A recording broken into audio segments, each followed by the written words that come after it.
What is going on, guys? Average player here. Ignore that fall. That was just my cat being a crackhead. Um, so I've been getting quite a few questions, generally from the same people, but I figured it would be better, a better idea to make a video answering everybody's questions than it would be just to keep on sitting there and typing in the responses. So this first one comes out to Gus. I did answer it a little bit. Like I said, it's better to answer in a video than it is over the reply mechanic. He says you can't make FA Dawn with Remus since it locks you into dragons. You could play Chaos Ruler instead of it when you get it. But nice profile. I'm playing similar list, but 3 Remus 3 Ravine, as I love Remus combo and want to see it. I also found out Odd Eyes Revolution Dragon card lets you bring back Gay Dares or any synchro is a nice follow-up extension. He's also testing that. I said I play around Nibiru. That is why FA is on the list. It's almost like a side deck option, but for the extra deck for Chaos Ruler. Good luck on the deck. Keep me updated. He says Crystal Wing is better alternative to handle Nibiru. You can summon it on your 5th summon only with Remus. So there is a thing that I do for this to kind of get around it. My 5th summon, I generally don't go into Remus at all. Because I know, like, if I know that if I'm playing Rocket Dragon Links and my opponent knows now too, say it's game 2, game 3, that they're going to be siding in Nibiru because it's going to hurt. So I won't make Remus at all. Instead, what I'll do is I'll sit on a Heretic Seal, which doesn't lock you into anything when you make it. Alright? And Nibiru does have that sweet little effect that tributes all monsters on the field. So now Heretic Seal, since it's in your extra monster zone, when it's tributed, it allows you to send it. It sends it to the graveyard, and since there's tribute in the extra monster zone, you search for, or you special summon from your deck the Omni Dragon Brotar. You're gonna special summon him in defense position. Brotar's effect will proc when he's special summoned. Even if this is on your turn, you're good. And say you didn't use your normal summon, even better because it gives you more options. So it allows you to add a plethora of cards to your hand, like Chaos Dragon Levineer, Black Metal Dragon, Noctovision Dragon, Darkness Metal Dragon, your Rocket Tracers, Black Dragon Collapse Serpent, and that's it. So that's the cards that allows you to add. Now, see, if you don't use your normal summon, you can use Black Metal Dragon, summon it, link it away, say for your Striker Dragon if you didn't do that already, or a Pisty to get your Red Eyes, or you can just add the Red Eyes in general. Rocket Tracer, normal summon, pop Brotar, go full combo off of that. Collapse Serpent will work because you can just banish this from your graveyard, summon him for free, and if you, again, didn't use your normal summon, say you have cards in your hand, even better. Levineer, everybody knows what he does. Special summon him out for free. And the only reason you would add Noctovision off of this is because you can use Noctovision because you are adding a dark monster, and so you can able to special summon another dark monster. Noctovision can special summon itself from your hand for free, and when it's used for link material, it's automatically sent to the graveyard. So that's why I play FA Dawn Dragster, that's part of the reason. So when this goes to the graveyard, and when you go full combo, since you're not playing the Romulus to lock you into the dragons, right? Or even if you don't get Remus, or even if you don't use the Remus, because I do play 2, because you can use its discard effect to get Dragon's Ravine, but it does not. Yeah, if you discard it to get Dragon's Ravine, it does not lock you into dragons. So you don't make you can make Romulus, which is probably fine.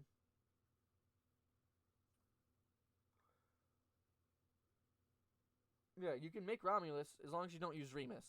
But so what you're probably doing, you're going Striker Dragon, Link 2 into Romulus, do with another card into Heretic Seal, 5th summon right there. And your opponent has to either Nibiru you here or Nibiru you later. They either have to wait for you to waste a little bit more resources and make it look dangerous for this to happen, and you just basically pop off again as a second wind. So, like I said, that's what you'd summon off of that. And the board you'd end on, even though it's not scary, is something like a Borreload Savage Dragon with probably the Heradic Seal underneath him for 2 negates, and FA Don Dragster with that. So it's a pretty good board that you could end on, and you maybe an Appaloosa as well. But, you know, there's a way to do it without having to play the Remus. That's why I have 2. Because it allows for a better possibility to be able to make plays like that. Because if I do use it, unfortunately I can't make the FA Don Dragster, which means I have to go backwards and make Gay Dares, or however you say that card's name. The Gay Dares right here.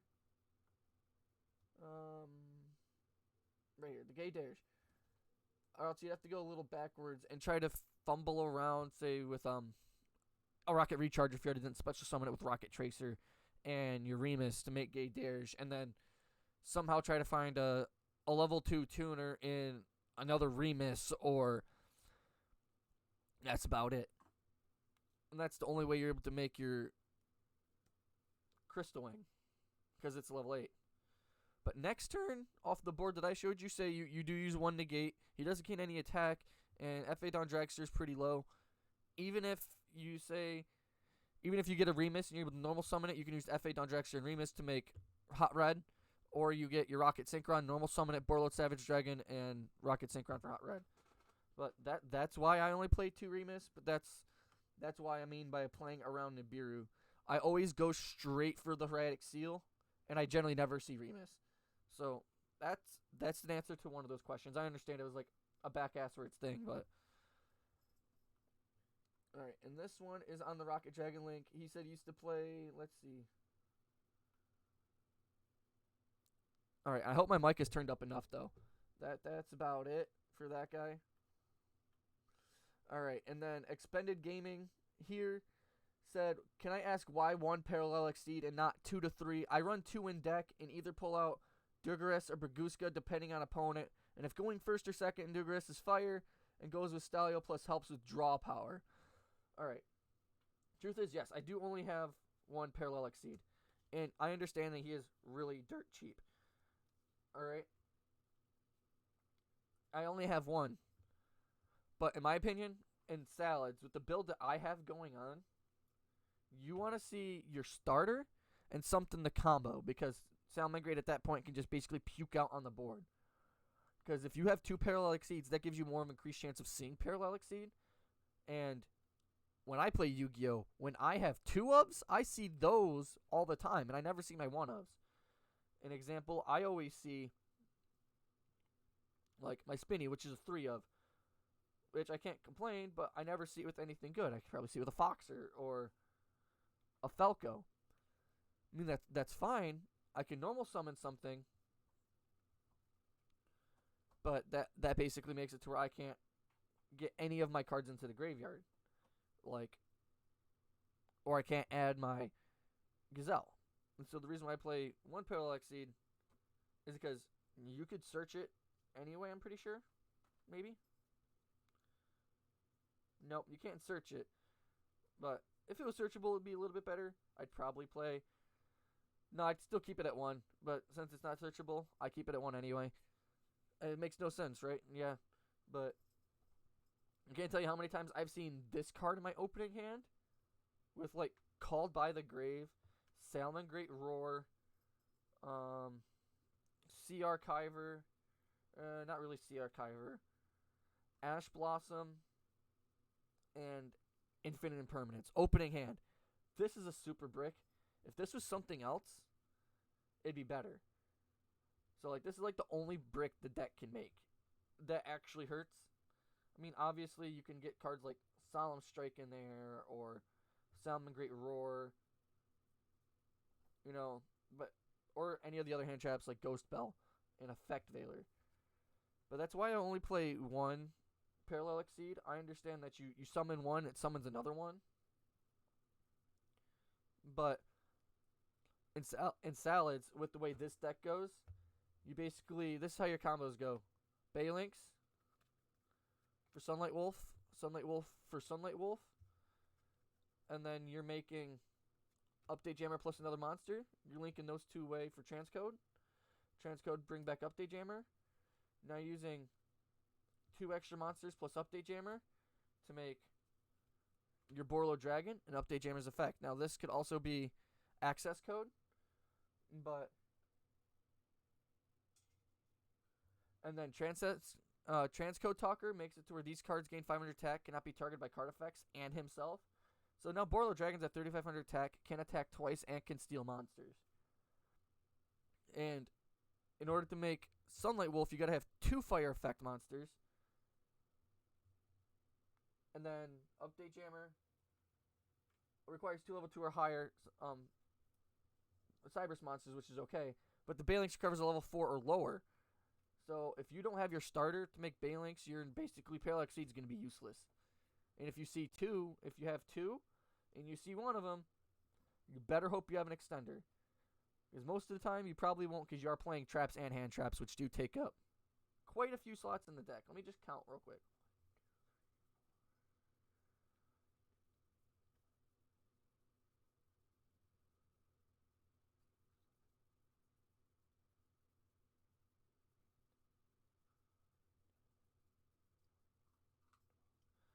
Taking up 12 spots in the deck, which is over a quarter of the deck.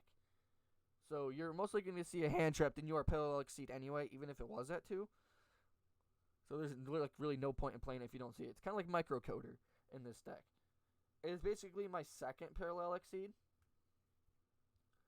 because Microcoder can be used to make Transcode Talker by using him from your hand, so you don't have to use materials from your field. To make this combo even better, because you got the Sunlight Wolf, right? And you got the Borlo, and you got Transcode, so they gain 500 attack, cannot be targeted by card effects. But then you have a set Roar for your Omni Negate, because you have Sunlight Wolf on the field.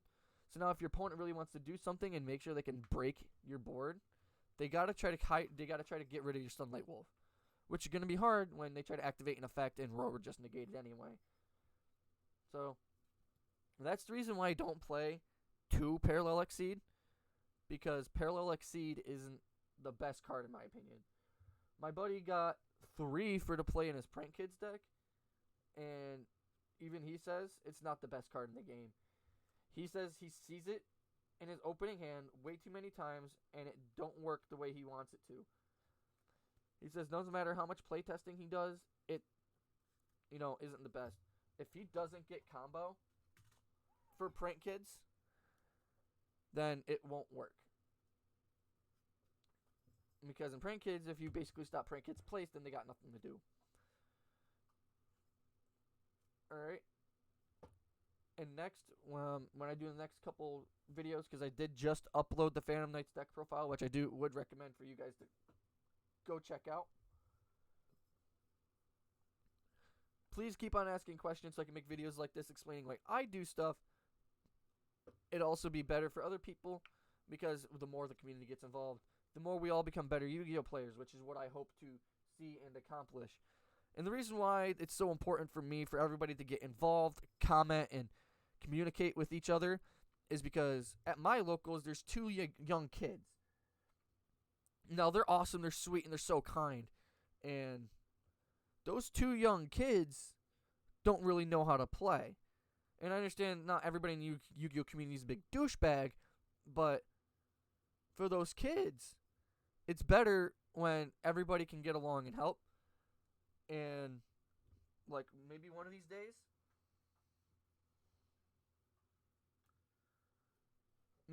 days I'll be able to have a big enough channel to where I can just maybe like give away these kids one of these decks for free, and then show them how to play, or they can come look at one of my videos and show everybody's helping each other out. And what to do if they can't, or what to do, how to build decks differently to fit their playstyle, because everybody has a different playstyle. And that's not the only example of somebody who doesn't know how to play, who may need something a little bit different, and is going to need people to help him get along. Because obviously you look at a little kid and you're going to be like, they don't understand how to play, they're not really good at reading, especially if they're like 5 or 6, which is like okay. You're going to take it easy on them anyway, and you're going to try to help them out as much as you can. But like adults and teenagers who say you're just now getting back into the game, or are getting into the game just in general, I've seen people just be downright nasty to other people because, oh, don't come to a tournament if you don't know how to play your deck. Don't come to a tournament if you don't know how many cards are in your deck. They're new and they're just learning. And this is something that I wanted to do and try to show that everybody can get along. Even though questions are great, but the more everybody gets along and helps each other out, it gives a positive feedback for the Yu-Gi community and wants to help people come in and play. Right? I hope everybody has a great day, and see ya.